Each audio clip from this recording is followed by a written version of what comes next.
Hello, everyone, and welcome back to this week's pre-meet interview. I'm here with head men's and women's track coach Anthony Drealan. Coach and his track squad will be heading down to USD this weekend for their early bird meet on Saturday. So, Coach, last week at Wayne State, Connor Torton breaks the school record, and the women claim 3 titles at the meet. Give us a little recap about what happened this last weekend. It was a really great start, starting with Connor, honestly, like that's the throw that Coach Glover's known that he can have, in the whole last year of training with him. So that was great to break through. He had his best series of throws in the discus ever.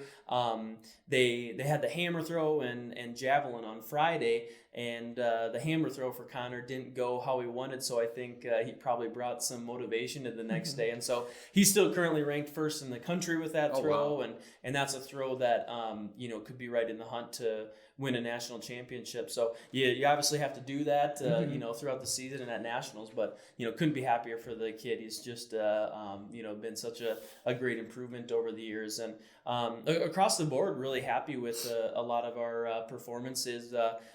As you mentioned, we won some other events as well. Madison Moore in the long jump had a nice breakthrough, getting back to where she can be. She's a freshman for us from Colorado who had hip surgery last summer, so she's really kind of getting into the groove. And we won both 400s.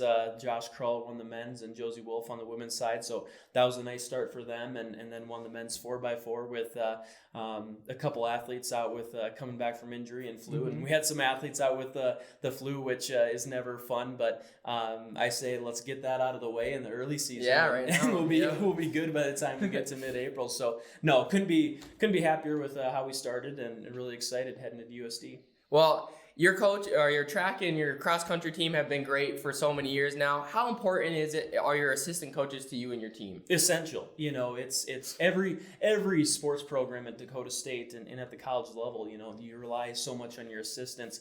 But my bias with track and field is that our assistants are even more important.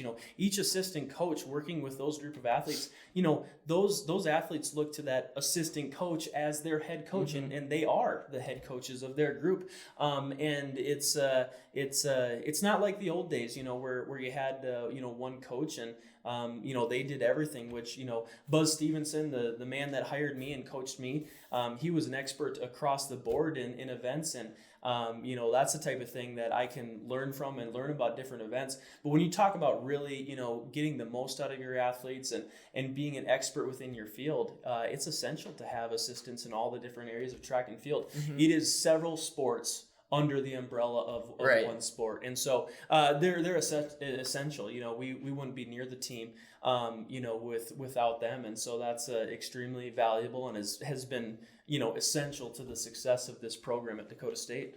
Well, coming out of college, was coaching what you wanted to do, or what was your dream job growing up? Growing up, definitely didn't know what I wanted to do. Heading into freshman year at DSU, I had decided that I wanted to be a teacher. Enjoyed working with students. There was some subject matter that I really thought interesting, and so I did have a sense of that coming into Dakota State, and I bounced around from elementary education, having a history minor, to computer education, with finally graduating with a business ed degree. Oh wow, you were all over the place. And so a lot of different interests, and honestly, all the business courses I took, has been actually really valuable as a head track coach.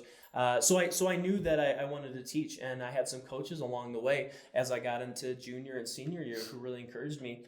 Hey, think about coaching as a potential career. And so that sparked the seed. And, by the time I was a senior and a fifth year senior, I knew that this is something that I really wanted to do. And so I graduated in May 2011 with the intention of volunteering here at Dakota State. I was going to work overnights at Integra Plastics and come here and volunteer. And the distance coach that was here, who coached me my last year and had a great time running for him, he took another opportunity. And so Buzz I got very lucky. Let's say, it was early August, and Buzz Stevenson said, well, Anthony, what do you think about, kind of stepping into a more of a formal role? And so I was very fortunate, in this world, a lot of times you spend up volunteering and, you have to move and go places. And I got really lucky. So I feel extremely fortunate and blessed I get to do this at my alma mater, and, is the place I need to be. So it's been a great ride. It's been